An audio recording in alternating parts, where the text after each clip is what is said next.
Hello guys, मेरा नाम है अनुराग और आप सभी लोगों में नमस्कार। तो आज के दिन आपको बताने वाला हूँ प्रपोर्शन के बारे में। तो उससे पहले ये जानना बहुत ज़रूरी है कि आखिर प्रपोर्शन होता क्या है। देखिए, एग्जाम्पल के तौर पे मान लीजिए अगर मुझे इस हाथ को अपने किसी पेज पर ड्रॉ करना है, तो उस वक्त जब मैं ड्रॉ करते वक्त खुद से ये सवाल पूछूंगा, मतलब मान लीजिएगा ये तो मेरा हाथ है। तो मैंने क्या किया, मैं पहले एक लाइन खींचूंगा। यहाँ पर ड्रॉ करने के लिए हम क्या करते हैं, सबसे पहले स्टेप हमारा क्या है, सिंप्लीफाई करना। तो मैं क्या करूंगा, चीज़ों को लाइन में तोड़ूंगा। इस हाथ को ड्रॉ करने के लिए सबसे पहले मैं यहाँ पर एक लाइन खींचूंगा, ऐसे, फिर ऐसे और फिर ऐसे। ड्रॉ करने के बाद, लाइन को खींचने के तुरंत बाद, जब मैं खुद से अपने आप से ये सवाल पूछूंगा कि इस लाइन की तुलना में ये लाइन कितनी बड़ी है और इस लाइन की तुलना में ये लाइन कितनी बड़ी है, जब मैं अपने आप से ये सवाल पूछ रहा हूं, उसे ही हम लोग प्रपोर्शन कहेंगे। सिंपल। जब आप किसी भी लाइन को खींचने के बाद, जब आप किसी ड्राइंग को बनाने के लिए किसी लाइन को खींचते हैं और उस लाइन को खींचने के जस्ट बाद, जब आप या फिर खींचते खींचते जब आप खुद से सवाल पूछते हैं कि जो मैंने लाइन खींची है, जिस लाइन को मैंने यहाँ पर ड्रॉ किया है, क्या उस चीज़ को और बढ़ा देना चाहिए या फिर कम कर देना चाहिए। आप जब से अपने आप से जब ये सवाल पूछ रहे होते हैं तो उसे हम प्रपोर्शन कहते हैं। सिंपल। अब ये जानते हैं कि प्रपोर्शन का इस्तेमाल करते वक्त हमें और किन चीज़ों का ध्यान रखना है। चलिए आप सभी को बड़े विस्तार में समझाता हूँ। देखिए, सबसे पहला तो हमें सिंप्लीफाई करना है। सबसे पहला स्टेप, चीज़ों को सिंप्लीफाई करना है, लेकिन किसकी मदद से? Simplify by using lines. ये देखिए, सिंप्लीफाई बाय यूजिंग लाइंस। हमें स्ट्रेट लाइन की हेल्प से चीज़ों को तोड़ देना है, विभाजित कर देना है। और सही मायने में देखा जाए तो अभी के समय क्या, पूरी दुनिया में हर एक चीज़, हर एक वस्तु सिर्फ दो चीज में डिवाइड है। क्या? या तो स्ट्रेट लाइन या तो कर्व, या तो स्ट्रेट लाइन या तो कर्व। क्या और कोई चीज है इसमें? क्या किसी चीज में आपको और कुछ दिखता है? यहां तक कि अगर मैं बात करूं इस मार्कर की भी, तो इसमें क्या है, सिर्फ दो चीजें हैं। ये कर्व है, ये लाइन है, अगेन कर्व है, अगेन कर्व है और अगेन लाइन है। सिर्फ ये दो चीजें हैं। अगर आप ये कह रहे हैं, कुछ लोगों का सवाल होगा ना कि ये क्या है, ये भी एक तरीके की स्ट्रेट लाइन ही है, बस इसकी थोड़ी दूरी बढ़ गई है, लेकिन है स्ट्रेट लाइन। जहां तक कि अगर मैं बात करूं सर्कल की, तो ये भी कर्व है। और मैंने क्या कहा कि दुनिया में हर एक चीज, हर एक वस्तु सिर्फ दो चीज से बनी है, स्ट्रेट लाइन और कर्व। यहां तक कि अगर मैं ये भी बना रहा हूं तो ये कर्व के अंदर ही आएगा, और अगर मैं ये बना रहा हूं तो ये आएगा स्ट्रेट लाइन के अंदर। मेरे ख्याल से अब आपका चीज़ों को देखने का नजरिया थोड़ा सा बदल गया होगा कि असल में चीज़ें तो सिर्फ दो चीज़ में बटी हुई है, या तो स्ट्रेट लाइन या तो कर्व। तो अब से जब भी आप किसी भी चीज़ को देखते हैं, जब भी आप किसी भी चीज़ को ऑब्जर्व करते हैं, ध्यान देते हैं, तो ये मत देखा करिए उस चीज़ को सिर्फ लाइन में समझकर देखा करिए। भूल जाया करिए कि वो वही चीज़ है। एग्जाम्पल के तौर पे मान लीजिए अगर मुझे नोज को ड्रॉ करना है, तो मैं भूल जाऊंगा कि हाँ ये नोज है। मुझे बस यही दिखेगा कि हाँ ये एक लाइन जा रही है, ये एक लाइन जा रही है और ये एक लाइन जा रही है, बस इतना है। चीज़ों को ड्रॉ करते वक्त आपको ये भूल जाना है कि वो क्या चीज़ है। आपको सिर्फ लाइन पर देखना है, मेरा मतलब उस चीज़ को लाइन में तोड़ना है। और जब आप ये करना सीख जाएंगे तो समझ लीजिए कि आपका पहला स्टेप कंप्लीट हुआ, मतलब आपने सिंप्लीफाई करना सीख लिया। और अब दूसरा और बहुत ज़रूरी स्टेप, वो क्या कि जब आप इस चीज़ को अप्लाई कर रहे होंगे अपने पेपर के ऊपर या फिर कैनवास के ऊपर, चाहे जो भी आपके पास जो भी सरफेस हो, जब आप उस चीज़ के ऊपर इस चीज़ को अप्लाई कर रहे होंगे, प्रपोर्शन के बारे में स्टडी कर रहे होंगे, तो आपको आपके टूल को होल्ड कैसे करना है, इससे फ़र्क नहीं पड़ता कि वो क्या है, चाहे वो मार्कर हो, लेकिन मार्कर तो परमानेंट हो जाएगा, उसको आप उतने हल्के हाथ से इस्तेमाल नहीं कर पाएंगे। लेकिन अगर आपके हाथ में पेन या पेंसिल है तो उसको आपको हमेशा इसके कॉर्नर से ही टच करना है, मतलब कॉर्नर से ही होल्ड करके इस्तेमाल करना है, ताकि इस्तेमाल करते वक्त आपकी जो इंक है या फिर जो ग्रेफाइट है या फिर कोई चारकोल है वो स्टार्टिंग में बिल्कुल ही लाइटली इस्तेमाल, आप उसको लाइटली ही यूज़ करें, ताकि अगर आपसे कोई मिस्टेक हो जाती है तो आप उस मिस्टेक को उसी समय सही कर सकें। तो दूसरे स्टेप हमारा क्या हुआ,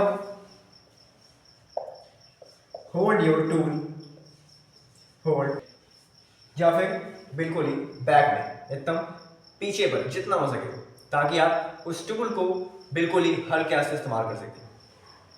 ये था हम लोग का दूसरा स्टेप। अब तीसरा स्टेप क्या है, तो देखिए जैसा कि मैंने शुरुआत में आपको बताया कि प्रपोर्शन क्या होता है। जब हम किसी चीज़ को सिंप्लीफाई करते वक्त अपने आप से सवाल पूछते हैं कि इस लाइन की तुलना में ये लाइन कितनी बड़ी होगी और इस लाइन की तुलना में ये लाइन कितनी बड़ी होगी, इसे ही हम प्रपोर्शन कहते हैं। तो थर्ड स्टेप भी यही है, सिंपल कंपेयर। एग्जाम्पल के तौर पे मान लीजिए आप कोई ऐसी चीज़ बना रहे हैं, ऐसी चीज़ ड्रॉ कर रहे हैं जिसमें सिर्फ एक चीज़ नहीं है। मान लीजिए आप एक लैंडस्केप को ड्रॉ कर रहे हैं जिसमें कि ये आपका बागीचा हो गया, ये एक लेक हो गई, यहाँ पर घर हो गया और यहाँ पर कुछ पेड़ पौधे हो गए। इस तरीके का आपको जो जो फोटो है वो है, आपको इसी फोटो को अपने पेज के ऊपर ड्रॉ करना है। तो यहाँ पर आप एक चीज़ कर सकते हैं, वो क्या, आप सिंपल लाइन का इस्तेमाल कर सकते हैं। स्टार्टिंग में आपको सिर्फ गैसिंग करना है। कभी भी ड्राइंग करते वक्त हम कॉपी नहीं करते हैं, हम लोग सिर्फ गैस कर रहे होते हैं, और जिसकी गैसिंग पावर अच्छी होती है उसी की ड्राइंग अच्छी बनती है।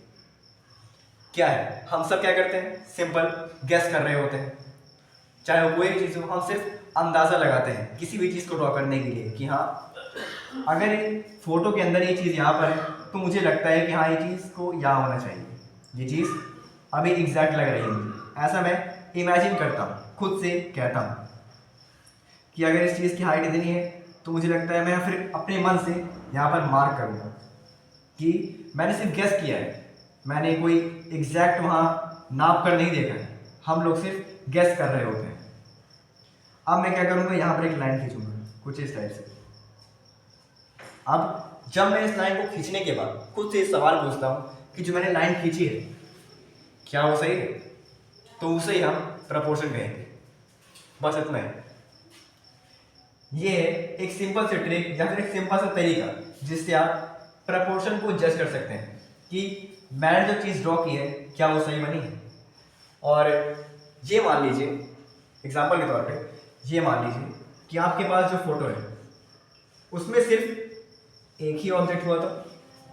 अगर ऐसा हो गया आपके पास जो फोटो है उसमें सिर्फ एक ऑब्जेक्ट हुआ, तब क्या करेंगे, तब आप जो उसके पेज है ये चीज़ है उससे उसको कंपेयर करेंगे। मान लीजिए एक बॉल है, ठीक है, जिसे आपको ड्रॉ करना है, तो आप अब देखिए अब आप और तो कोई ऑब्जेक्ट है नहीं आपके पेज में, तो इसीलिए आप सिर्फ जो पेज है उसकी लेंथ और ब्रेथ को, उसके अंदर की सरफेस को, उसके अंदर के एरिया को जज करते हुए इस बॉल को ड्रॉ करेंगे। तब ये होगा आपका तरीका, ये होगी आपकी एक ट्रिक, या फिर ट्रिक क्या, एक तरीके से आप इस चीज़ को इस्तेमाल कर सकते हैं जब आपके फोटो में कोई और चीज़ ना हो, या फिर जिस चीज़ को आप ड्रॉ कर रहे हैं वो सिर्फ अकेली हो, तब आप इस चीज़ का इस्तेमाल कर सकते हैं। तो आप अपने पेज के हिसाब से उस चीज़ को एडजस्ट कर सकते हैं। ये थे हमारे तीनों स्टेप जो कि हमें ध्यान में रखने हैं जब हम लोग प्रपोर्शन के ऊपर काम कर रहे होंगे। तो चलिए आप सभी को एक बार ये सभी चीज़ें एक शॉर्ट फॉर्म में याद दिलाता हूँ ताकि आपके दिमाग में वो चीज़ें एक बार रिवाइज हो जाए। देखिए सबसे पहली चीज प्रपोर्शन क्या होता है। प्रपोर्शन वो होता है जब भी हम लोग किसी भी चीज को ड्रॉ करते वक्त अगर हमने उस चीज को सिंप्लीफाई किया है, उस चीज को लाइन में तोड़ा है, और लाइन में तोड़ते ही जब हम खुद से ये सवाल पूछते हैं कि इस लाइन की तुलना में ये लाइन कितनी बड़ी होगी और इस लाइन की तुलना में ये लाइन कितनी बड़ी होगी, तो इसे ही हम प्रपोर्शन कहते हैं। और प्रपोर्शन करते वक्त मतलब प्रपोर्शन का इस्तेमाल करते वक्त हमें कुछ चीज़ों का ध्यान रखना है। सबसे पहला, हमें चीज़ों को सिंप्लीफाई करना है, मतलब स्ट्रेट लाइंस में तोड़ देना है। दूसरा स्टेप, हमें उस वक्त अपनी पेंसिल को या फिर हमारे हाथ में जो भी टूल है उसे बिल्कुल ही बैक से पकड़ना है, बिल्कुल ही कोने से पकड़ना है। और तीसरा स्टेप, हमें चीज़ों को कंपेयर करना है, तुलना करनी है कि इस चीज़ की तुलना में ये चीज़ कितनी बड़ी है और इस चीज़ की तुलना में ये चीज़ कितनी बड़ी है। इससे हम समझ पाएंगे कि हम जो बना रहे हैं उसका साइज कैसा होगा, या फिर टोटल जो उसका जो भी है लेंथ बेस या फिर लेंथ ऑफ ब्रेड्थ वो सही है कि नहीं। तो यही स्टेप है जो कि हमें उस दौरान फॉलो करने हैं। अच्छा, तो अब जो मैं आपको बताने वाला हूँ उस चीज़ को आप बड़े गौर से सुनिएगा कि आखिर मैं क्या कह रहा हूँ। देखिए, अक्सर हम लोग ये तो चीज़ बहुत सुनते हैं कि प्रैक्टिस करो, अगर आपको किसी चीज़ में अच्छा होना है तो आपको उस चीज़ की प्रैक्टिस करनी है। हमने इस चीज़ को तो बहुत बार सुना है, लेकिन किसी ने ये नहीं बताया कि उस प्रैक्टिस को कब तक करना है। देखिए, आज से कुछ दिन पहले मैंने एक मूवी देखी थी जिसमें कोई, मुझे उस एक्टर का नाम नहीं याद है, लेकिन उसमें एक चीज़ कही थी, उसमें कोई तो था, मतलब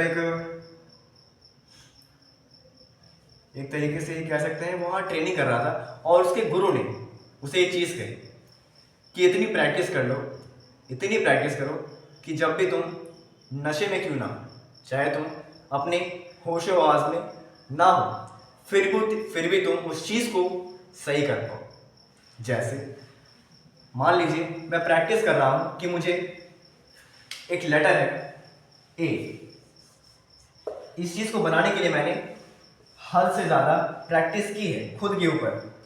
तो एक समय ऐसा आना चाहिए कि जब मैं अपने होशोवास में नहीं होऊंगा, या तो मैं नींद में होऊंगा, मान लीजिए मैं नींद में हूँ, फिर तब भी मुझे कोई अगर कहता है कि ए ड्रॉ करके दिखाओ या फिर ए को लिख के दिखाओ, तो मेरा ए बिल्कुल ही परफेक्ट बनना चाहिए। परफेक्ट क्या, जिस तरीके से बनाना चाहता हूँ उस तरीके से वो चीज़ बननी चाहिए, तब तो मैं कह सकता हूँ कि हाँ मेरी प्रैक्टिस सफल हुई। तो आपको इस हद तक प्रैक्टिस करनी है। तो मेरे ख्याल से अब जाकर आपको ये सभी चीज़ें समझ आ गई कि प्रपोर्शन होता क्या है और उसे करते वक्त हमें किन किन चीज़ों का ध्यान रखना है। साथ ही साथ इन सभी चीज़ों की हम लोग को प्रैक्टिस कब तक करनी है, तब तक करनी है जब तक हम अपने होशो आवाज़ में ना होने के बावजूद इन सभी चीज़ों को अच्छे तरीके से अपने पेज में या फिर हमारे पास जो भी सरफेस है उसके ऊपर अप्लाई कर सकें। तो आज की इस वीडियो में इतना ही। मुझे उम्मीद है कि आप सभी को कुछ ना कुछ वैल्यू मिली होगी। सो आप सभी को मेरी तरफ से थैंक्स फॉर वॉचिंग।